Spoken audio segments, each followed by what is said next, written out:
I arrived late to the university at the age of 26, surrounded by 18-year-olds in student halls, the only one that could roast a chicken. I had been permanently excluded from school at the age of 11, and I attended a pupil referral unit where education was not a priority. They would disinterestedly chuck worksheets at me that were far too easy, and that was the end of it. I left with no GCSEs at the age of 16. Less than 1% of people permanently excluded from school get a good pass in either English or maths. 85% of young people in young offenders institutes were permanently excluded from school, and that is over half in the adult prison estate as well.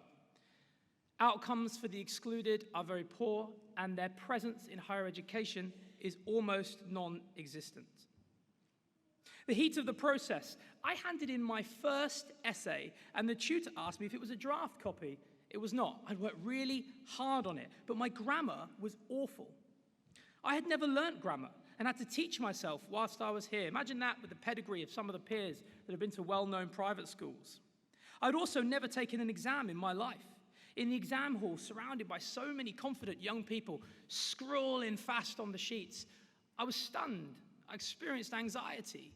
I walked out of that exam. I failed my first year. I had to attend a resit. I went on to join the Centre for Lifelong Learning. In addition to no longer being the oldest person and the only one that could roast a chicken, it was a breath of fresh air. Their support meant that despite losing my father to cancer in the second year, I finished with a 94% in one module and a first-class degree overall.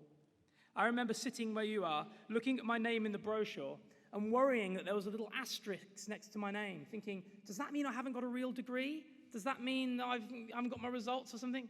It was only when my neighbour next to me said, oh, look at you getting a first class, I could finally relax. Warwick is a fantastic institution. I went on to attend both the universities of St Andrews and the University of Oxford, institutions with a combined age of 1,600 years to Warwick's 60.